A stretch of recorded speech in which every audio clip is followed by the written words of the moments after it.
Hello, everyone, and welcome to episode 12 of the Poems and Stories series. Today's story is titled The Burning Fields. Along the seacoast in Japan, the earthquakes are sometimes followed by terrible tidal waves that do more damage even than the earthquakes. This wonderful story tells of such a tidal wave. Long ago, there lived in Japan an old man whose name was Hamaguchi. His farmhouse stood on the edge of a plateau, a flat, open space on the side of a mountain. Behind the mountain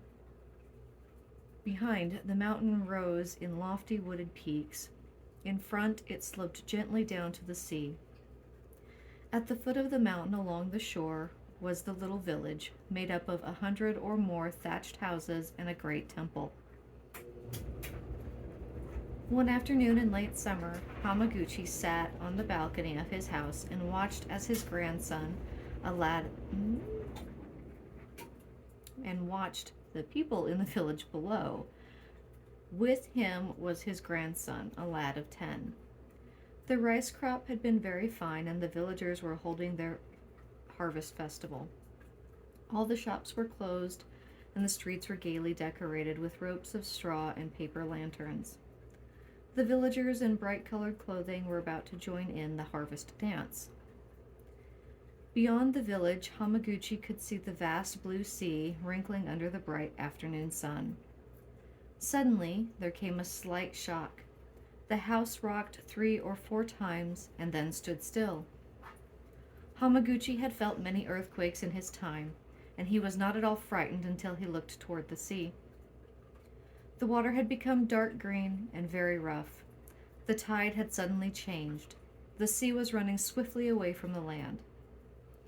The villagers stopped their dancing and ran to the shore to watch. None of them knew what this strange thing meant. But the old man on the mountain had seen one such sight as a child. He knew what the sea would do. There was no time to send a message to the village, nor to ring the big bell in the temple. And yet the people must be warned. Yoni, he called to his little grandson, light a torch, quick. The boy was puzzled, but he asked no questions. He kindled the torch at once. The old man ran to the fields where the hundreds of rice stacks stood awaiting sale. It was all his wealth. He ran from one stack to another, applying the torch to each. The dry stalks caught fire quickly, and soon the red flames were shooting upward, and the smoke was rising in great columns to join the wind clouds in the sky. Yoni ran after his grandfather, shouting and crying, "Grandfather! Grandfather! Why? Why are you setting fire to the rice?" The old man had no time to answer, but ran on, firing stack after stack. The high wind caught the sparks and loose brands. It carried them farther, until the fields were all ablaze.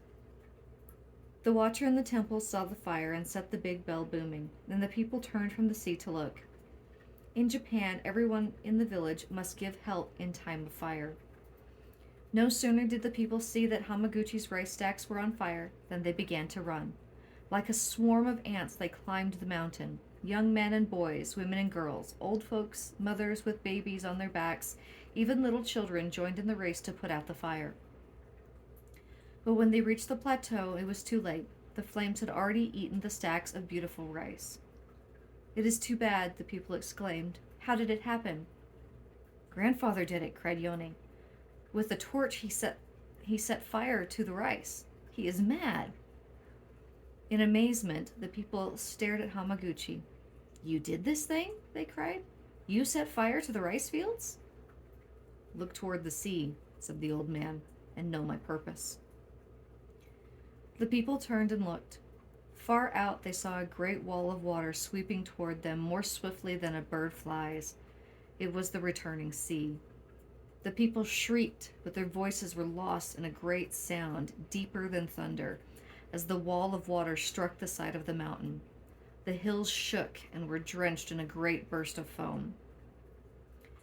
When the cloud of spray had disappeared, the people saw a wild sea raving over their village. Great angry waves seethed and tumbled above the housetops. They rolled away, roaring, tearing out houses and trees and great rocks, and bearing them off. Again the wall of water struck, and again, with less force each time. At last it fell back once more in its former bed. The people stood speechless on the side of the mountain. The village was gone. The temple was gone. The fields had been torn away. Nothing was left of their homes but a few straw roofs that floated on the water.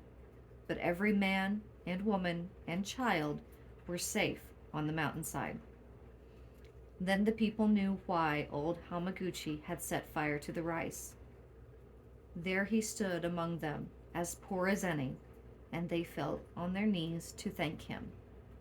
A Japanese legend.